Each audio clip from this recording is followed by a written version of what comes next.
అదే మనది వచ్చినంతలో ఆ యొక్క పార్వతీదేవి ఏ తప్పించుకొని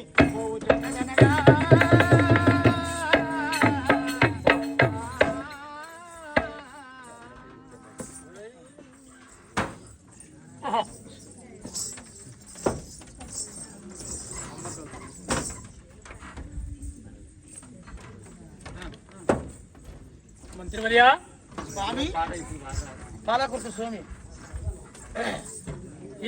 ఏమంటున్నారు వాళ్ళు? ఏమంటున్నారు వాళ్ళు? అయ్యో నా ముద్దులయ్యా నువ్వు నెమలాటాడి నేల కొరిగితివా. అయ్యో నా ముద్దులయ్యా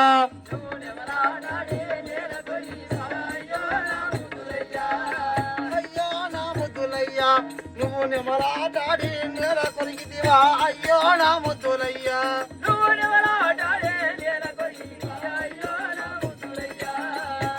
పంతులు ఇలా అంటే నీకు అర్థమైందా? నాకు ఏం అర్థం కాలేదు. వాళ్ళకి అర్థమైంది ఏమన్నా? వాళ్ళకి అర్థమైందా? ఎవరికి అర్థం కాలేదు. చూడండి, కథకు ఒక చిత్రకథ ఉండాలి, భాగవతానికి ఒక బఫర్ ఉండాలి. మనం మస్తు సీరియల్ చూస్తున్నాం, సినిమాలు చూస్తున్నాం, వాళ్ళ జోకులు ఉంటుంది, బ్రహ్మానందము ఆలి మస్తుగా ఉంటారు. దేని తగ్గట్టు దానికి ఉంటది, అంతే కదా. మా భాగవతం ఇప్పటిదాకా నడిచింది. ఒక చిన్నది మామూలుగా చెప్తా, వింటునంటే చెప్తా, వద్దు అంటే ఇప్పుడే వెళ్ళిపోతా. చెప్పాలా వద్దా? అంతేనా? అయ్యో నా ముద్దులయ్యా నువ్వు నెమలాటాడి నేల కొరిగితివా. అయ్యో నా ముద్దులయ్యా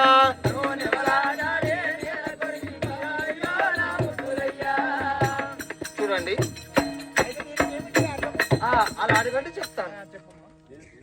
ఈ వెల్లంకి గ్రామం మస్తు ఉంటుంది. మా గ్రామం మాది అరూరు. మా అరూరుకు చాలా గుట్టలు ఉన్నాయి. వేములకొండ గుట్ట ఉంది, చుట్టూ గుట్టలే ఉన్నాయి. అయితే నేను షికారికాన్ని. నువ్వు షికారికాన్ని ఏం పట్టుకోసావయ్యా? ఏముంది, తొండలు బల్లులు కప్పలు ఇలాంటివి పట్టుకొస్తారు. చాలా పెద్దవి. అయితే నేనేం చేశా అంటే షికారికి పోయాను. షికారికి పోయేసరికి ఏమైతున్నది, ఏం దొరుకుతలేవు. చూస్తా ఉన్నా, అటు ఇటు తెలవడతా ఏం దొరుకుతలేవు. చూసిన పొద్దు కూకింది. ఎప్పుడు పొద్దుకింది? 5 గంటలకు పొద్దుకుతుందండి.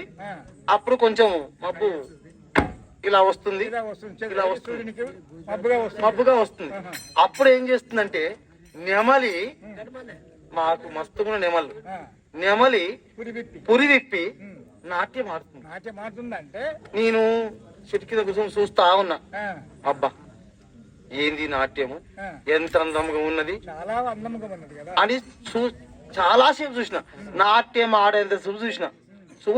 చూసి నా మనసులో ఒకటి పడ్డది. ఏం పడ్డది? నెమలి నాట్యం ఆడింది, మరి నేను కూడా అట్లా ఆడాలి అని కోరిక నాకు పడ్డది. అమ్మకాసురుడు ఇప్పుడు తల్లి మీద ప్రేమ ఎట్లా కోరిండో నాకు అట్లా పడ్డది.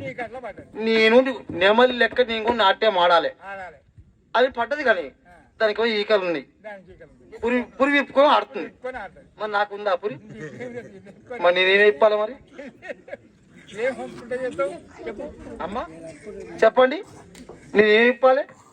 నాకేమన్నా పురి ఉందా? నెమలి కాబట్టి, అది పక్షి కాబట్టి పురి ఉంది. అయినా కానీ నాకు మనసు పొందలేదు. నేను నెమలి ఎట్లా ఆడిందో నేను అట్లా ఆడాలి ఆడేసి అప్పుడు ఇంటికి వచ్చిన.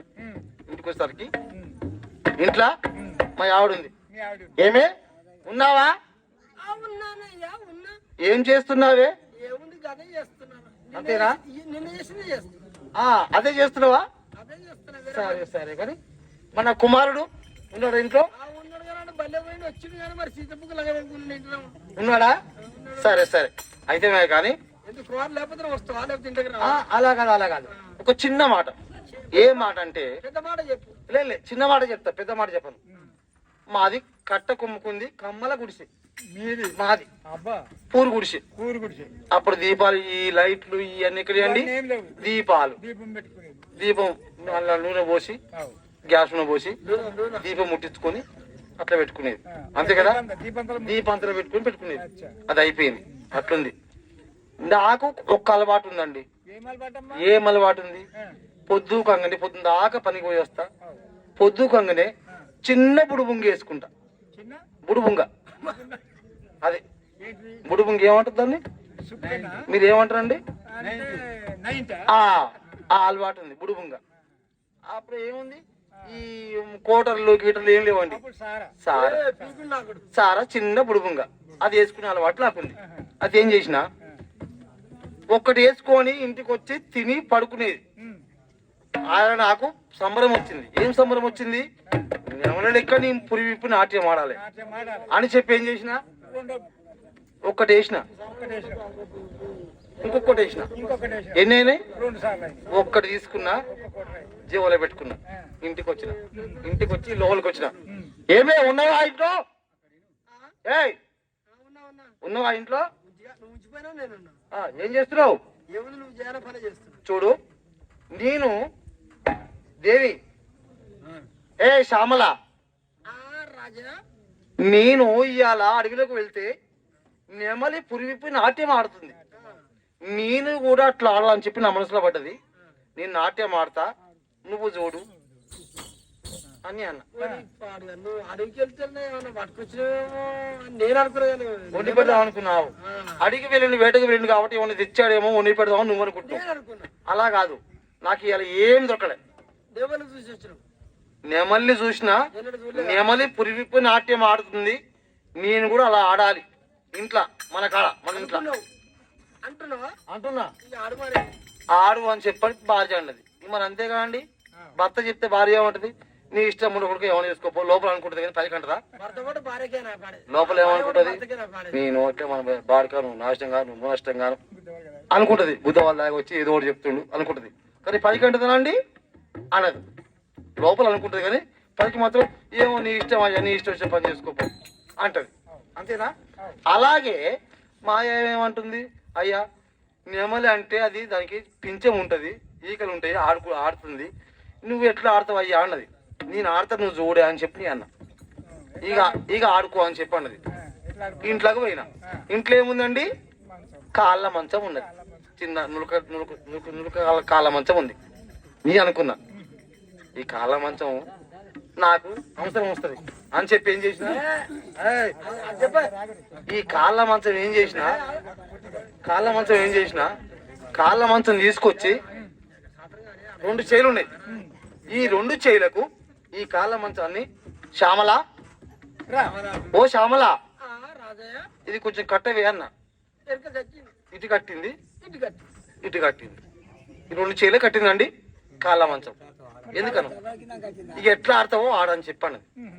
అనగా నేను ఏం చేసిన అంటే, నాకు ఆట రాదా, నేను ఆడనా అని చెప్పి ఏం చేసిన, 2 వేసిన. అప్పటికే రోజు ఒక్క బుడుబుంగి వేసుకొని ఇంత బుక్కడి పండుకుంటుంది. 2 వేసినా ఒకటి జోలు పెట్టుకున్నా. ఈ కాళ్ళ మంచం కట్టంగానే బలం వచ్చింది. ఈ ఒక్కటి తీసిన జవులు ఉన్నది, ఆయనతో పోసుకున్నాక ఇంకా బలం వచ్చింది. ఇంకా బలం వచ్చి ఏం చేస్తున్నా, ఇక నాట్యం ఆడాలి. అంతే కదా అమ్మా? నాకు ఒక్కడే కొడుకు నాకు. మాది కమ్మల గుడిసె. ఇంట్లో కూర్చున్నాం, దీపం బుడ్డి అలా పెట్టింది. ఏం చేసినా కాళ్ళ మంచం వేసుకున్నా, కట్టింది, కూర్చున్నా, లేచిన ఒకసారిగా లేస్తరికి ఇట్లా అయింది. ఇక చక్కగా కాళ్ళ మంచం లేచి ఏమన్నా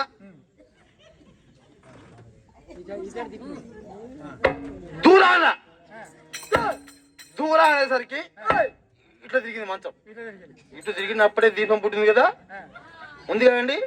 దీపం పుట్టి కింద పడ్డది, గ్యాస్ ఉన్న కింద పడ్డది. ఆ దీపం ఒత్తి దానికి అంటుకొని కమ్మల గుడిసి అందుకుంది. అప్పుడు మా శ్యామల చూసింది, వీని మీద మానువయ్యా, వీరి నాశనం గాను వద్దురు అంటే ఏదో ఏషం కడతా అని చెప్పిండు, నేను ఆట ఆడతా అని చెప్పిండు అని చెప్పని ఆ ఉన్న ఒక్క పోరన్ని సంకలు వేసుకొని బయటికి పోయింది. ఆ గుడిసె నుంచి బయటికి పోయింది. నేను ఒక్కనే ఉన్నా. ఇటు దూరాల ఇటు పోతే ఇటు తగులుతుంది. ఏది కాళ్ళ మంచం మాయ. ఆ మస్తు ఒకటి అది పోయింది, ఇది అందుకుంది, పైన అంటుకుంది, ఇటు తగులుతుంది, అటు తగులుతుంది. నేను బయటికి పోయేటట్లేదు, ఎటు లేదు, ఇక ఎటు లేదు. అది మొత్తం గాలింది, కూలింది. నేను అల్లనే ఉన్నా, నేను బయటకు వచ్చేటట్లేదు. మొత్తం కూలిన కాలినిగా అలా పడిపోయింది. పడిపోయినాక తెల్లారింది ఇక తెల్లారి దాకా బయట కూర్చుంది మా శ్యామల మా భార్య. ఇంకెక్కడ ఏడుచుడు వీడు పోయినా ఏం కదా అనుకో ఏడ్తలేదు. తెల్లారినాక వచ్చి చక్కగా ఆడికి వచ్చింది గుడిసెకాడి వచ్చి ఏమంటుంది, అయ్యా అయ్యా నువ్వు ఉన్నాను రోజు చక్కదనంగా చూసుకున్నావు, నన్ను అందంగా చూసుకున్నావు, ముద్దుగా చూసుకున్నావు, ఇప్పుడు నెమలాట ఆడతాను చెప్పాను అని చెప్పి ఏమంటుంది, అయ్యో నా ముద్దులయ్యా నువ్వు నెమలాటాడి నేల కొరికితివా, అయ్యో నా ముద్దులయ్యా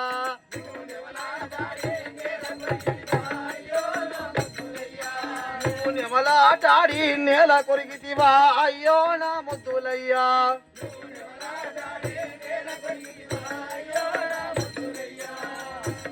అని అంటుంది మా ఆమె అని అంటుంది.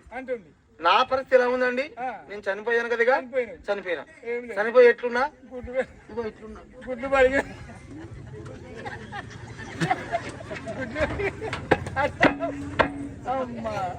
ఈ కాలు ఈ చేతులు పైకి పోయినాయి, ఈ కాలు పైకి పోయినాయి. అయితే మా ఆమె ఏం చేసిందండి, నా కొడుకుని ఎత్తుకుని సంకలు ఎత్తుకొని వచ్చి ఏడుస్తుంది. అయ్యా నువ్వు ఇట్లా పోతివి అని ఏడుస్తుంది. నా కొడుకు సంకల కూర్చొని ఏమంటుడు, అమ్మో నా ముద్దులమ్మ ఆ 2 గుడ్లు నా కొండి పెట్టే, అమ్మో నా ముద్దులమ్మ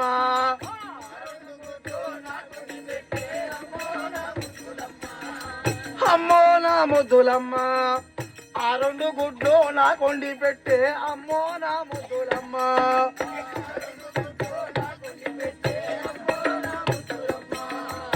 ఎందుకంటే నేను కాలిపోయి నల్లగా కాలిపోయాక ఎట్లయితారండి, నల్లగా అవుతారు. నల్లగా అయిపోయి ఉన్నాను, 2 గుడ్లే పగిలి అవపడుతున్నాయి. వాడు పోడు కాబట్టి గుడ్లు అనుకుండు. ఇక మాయనేమంటుంది కొడుకుతోని, అయ్యో నా ముద్దులయ్యా అయ్యి గుడ్లు కాదు రావి అయ్యదడ్లు, అయ్యో నా ముద్దులయ్యా అయ్యి గుడ్లు కాదు రావి అయ్యదడ్లు, అయ్యో నా ముద్దులయ్యా అయ్యి గుడ్లు కాదు రామి అయ్యదడ్లు, అయ్యో మా ముద్దులయ్యా